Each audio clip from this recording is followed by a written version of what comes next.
The $30 air cooler that we're reviewing today has futuristic, earth-shattering technology that even meme lord Musk would want to get a hold of, because Thermalright says that this has anti-gravity heat pipes.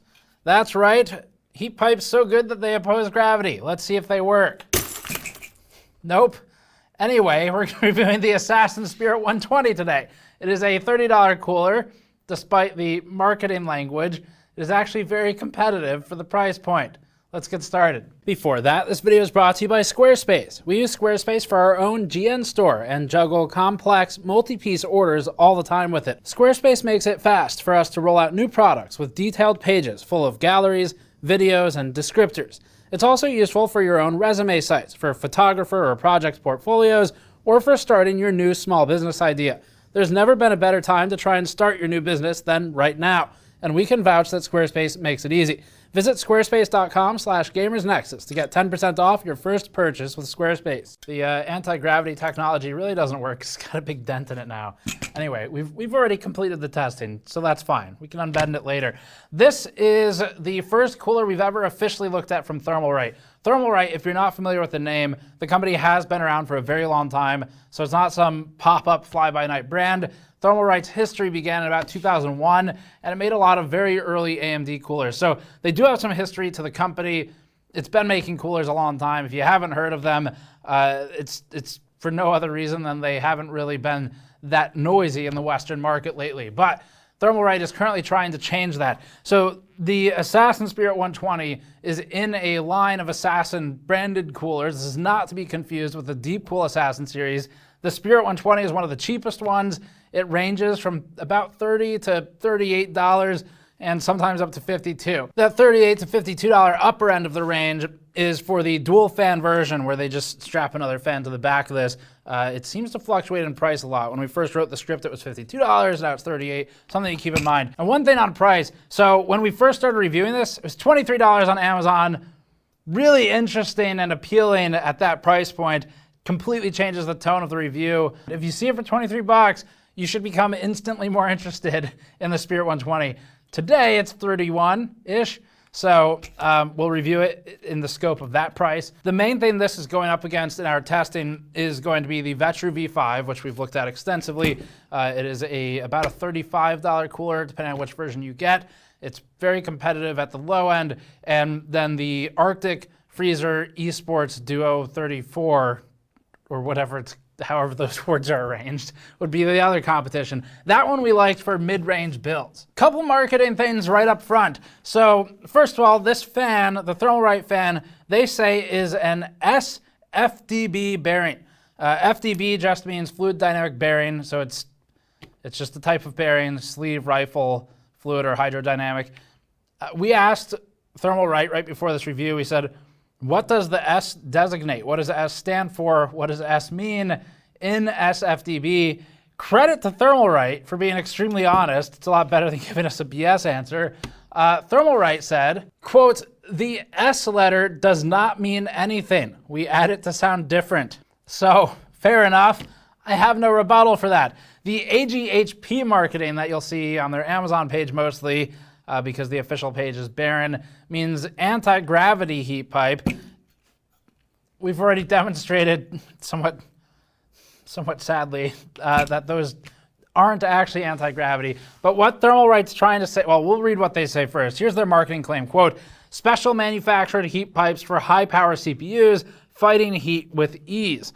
AGHP enables less performance impact when heatsink is installed in real-world use cases," end quote. All they're really saying here is that the cooler will perform functionally the same. We've asked them for clarity on this. This is what they said. Functionally the same like this versus like this.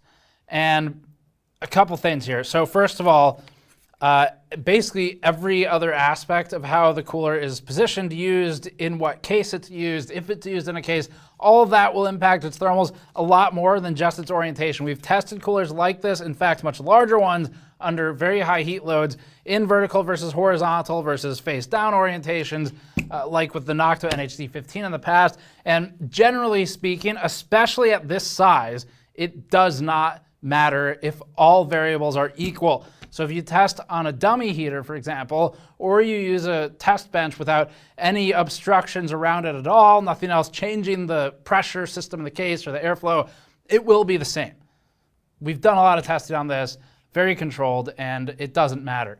Now, there is merit to what Thermalright's talking about. It just doesn't come into play here. I'm not sure that theirs are manufactured in any special way either, because most heat pipes make some kind of claim of being able to do this. So what they're talking about is dry out. So there is a phenomenon that happens in heat pipes. It typically happens closer to 300 watts, which this will never come anywhere close to approaching, because you are going to be overheating regardless of the heat pipe long before 300 watts with this cooler, to be very clear. So even if their magical anti-gravity technology works, it doesn't circumvent the fact that there's not enough surface area, it's not a good enough cold plate to ever come into relevance anyway. With that said, what they're talking about is dry out, where higher heat loads, 300 watts plus typically, when the cooler is oriented this way versus this way, it can actually come into play how well the heat pipe, the liquid inside of the heat pipe, will be able to reliquefy at the condenser end of the heat pipe and come back down via the usual capillary action to the evaporator end, which is here. So quick recap for you, there's tiny bits of liquid in heat pipes. They hit the cold plate area, they evaporate. This is vacuum sealed, so it has a low boiling point. They evaporate, they go up to the condenser end of it, capillary action ensues, it comes back down, and the cycle proceeds. So a lot of the cooling efficiency comes from the phase change in this process, but anyway, in this cooler this size, this quality, a fan like this, it doesn't matter. It's not really a thing, so you can just ignore the whole AGHP, whatever. It's basically marketing bullshit. It's not going to be any more special on this one than a competing $35, $40 cooler or something like that. Enough of that, let's talk about the mechanics of this, the sizing, the installation procedure, and of course, our in-depth testing and benchmarks. Looking at the mechanical design of the cooler, it's pretty standard as far as budget coolers go. It has a single fin stack with a 120mm fan, and it measures 120mm long by 48mm deep and 154 tall. The fan adds an additional 25mm of width to the cooler, so it's 73 in total, and this is about the same size as other single tower coolers that we've looked at in the past, including the Hyper 212. So it'll be compatible with most mid-sized ATX cases. As with most coolers, the fans are able to be adjusted upwards for additional RAM clearance, although you lose efficacy as you do that. The Spirit 120 has exposed heat pipes on the bottom of its cold plate rather than an enclosing cold plate. This isn't necessarily good or bad on its own, but it is more prone to error in the manufacturing process where larger gaps can form. For a budget cooler aimed at a low to mid-tier heat load, this is fine, and it's standard practice to reduce the cost of the cooler. The Spirit 120 comes with one of Thermalright's TLC 12 fans. It's a 120mm PWM fan. This fan is rated for 1500 RPM with the usual 10% variance, and even though it's the only one included, the box includes 4 fan clips, so you could add another one down the line. There is a 2-fan version of the Spirit sold by Thermalright online. We did test 1 versus 2. We'll talk about that more later, but in general, it's not worth paying more for this one to get 2 fans. Installation is up now. If you don't need these instructions, just skip ahead to the next timestamp in the description. We'll be starting with the AM4 mounting procedures. The AMD brackets come out first, but the AM4 backplate remains and is used. This is good just because the AM4 plate is pretty standard at this point for coolers. It's already high quality and it's less wasteful. Next, the provided plastic spacers sit over the 4 points where the backplate protrudes through the motherboard. This process is best done with the motherboard parallel to the table or the case laying on its side, not standing up. 2 AM4 brackets are secured by passing the provided screws through the bracket and the standoffs into the backplate. Thermal paste, of course, is next, and then the 2 captive nuts get threaded to the AM4 hardware. We'd advise waiting to start the threads on each side before fully tightening though. And the fan, of course, comes last. Intel mounting uses an included Intel backplate, which gets used with an included Intel bracket set, and that's placed on the spacers over the threaded ends of the backplate that protrude on the front. Then the bracket is placed on top of the spacers, followed by the nuts to secure them. Thermal paste goes on, the cooler gets secured with 2 captive nuts, and then the fan is installed last. Overall, we'd say the Spirit's mounting system was excellent to use, it's fairly easy, and it's in stark contrast to the Peerless Assassin that we'll talk about in a future video. That mount, we hated. The documentation for the Spirit 120 was adequate, but like the Peerless Assassin 120, it really just doesn't impress. The manual is nowhere to be found on either Thermalright's English nor its Chinese websites, and unlike the Peerless Assassin 120, there isn't even a spot for it to be linked. In fact, the Spirit 120's Amazon page has more information than the Thermalright official product page, which shows just how new Thermalright is to the process of expanding into the Western market. Next, as for the packaging, it was fine, it was nothing notable. Hardware came in a reusable bag with one single-use bag inside of it. These weren't separated by Intel or AMD mounting hardware, and instead just the brackets were separated. So it's sort of an odd choice. You might as well, if you're separating them at all, you might as well do all of it, but it shouldn't really cause any issues outside of needing to go through the parts during installation. Our first test is the pressure scan. The test uses chemically reactive materials and a NIST traceable scanner that's designed to evaluate the evenness of the pressure applied across the IHS. Even pressure indicates a well-designed cold plate and mounting system, but mostly the mounting system, and it improves efficiency of heat transfer, although even pressure doesn't mean a cooler will perform well on its own. This test is made possible through all of our supporters on patreon.com/gamersnexus, and those who buy merch like toolkits, mouse mats, mod mats, shirts, and other items from our GN store over at store.gamersnexus.net. Thank you to all of you for making what we do possible. The Spirit 120 has good and even pressure across the IHS with the 3800X scan. There are some lacking spots at the top and bottom edges, particularly the top, and you can see the impression of some heat pipes across the IHS. The 3950X shows more spread across the IHS in terms of surface area contact, however it's reduced in overall pressure. The balance is good overall. The top right and the center are the weakest points here. The difference is due to manufacturing variants and CPU heat spreaders. However, in aggregate, things are looking good overall for contact. Contact flatness testing is next. This evaluates how flat the cold plate is, looking for deeper divots that could indicate poor contact or manufacturing and machining of the contact patch. This test is done with more specialized equipment that we purchased with thanks to our supporters at store.gamersnexus.net. If we look closely at the Spirit Assassin, you'll see that there are deep indents where the heat pipes connect at the cold plate. This isn't uncommon, it's just important for the manufacturer to fill these as much as possible, and paste, of course, will do the rest of the work. The first version of the flatness chart shows that we have an outlier spike beyond 300 microns point to point from our known 0 point. That's a deep hole in the cold plate, but it's small and paste will handle it. Too many of these can hurt a cooler's performance though, because you'll want as little material as possible between the copper and the copper of the IHS. In the truncated version of this chart, it's a little easier to see that the Assassin Spirit is about the same in its median as the other coolers on the chart. It only has a few big outliers, but the overall average is within expectation. The first performance test we're looking at is the 68-watt heat load with an R5 CPU. This test is representative of i5s, R5s, and similar CPUs at lower power consumption. For this test, each cooler is set to the same 35 dBA noise level in our noise-controlled lab, and using the stock fans that came with the cooler. This allows us to compare each cooler on an even playing field and look at how efficient they are when cooling with their stock components. And we'll look at peak performance in the next chart. For more information on how we test coolers and why we do it and the scientific approach we do, check out our link to the CPU cooler testing methodology in the description below. As a reminder, high-end coolers aren't run through the next chart, and we can't see differences between coolers that are overkill for the heat load, like the ones we're showing on the screen now. That's normal, but that's why we have a higher heat load test shown in a moment. Here's the chart. In our benchmark, the Thermalright Spirit 120 is tied at the top of the chart. This places it within error of the 34 Esports Duo, which runs 2 fans on a single tower and is currently $50. The $50 Noctua NHU12S Redux is also at the same level, tested at the same noise level as the rest here, and the Spirit is about 2 degrees cooler than the Vetroo V5. Close to error, but technically ahead. For context, the Vetroo is $5 more than the Spirit 120, and the Freezer 34 Duo is $22 more. The cost efficiency of the Spirit 120 then is impressive, but with the fan at 85% speed, this test is pretty close to the maximum performance the cooler will offer us. Next up is the same 68-watt heat load, except with each cooler's fan set to 100% speed. This test is designed to show the peak performance of each cooler, even if they have to brute force their way to that level of performance with more powerful or just more fans instead of a better design. This, of course, comes at the cost typically of more noise. At 100% fan speed, the Spirit 120 is still within the margin of error of the Arctic Freezer 34 Duo and the Noctua NHU12S Redux at 38 degrees over ambient.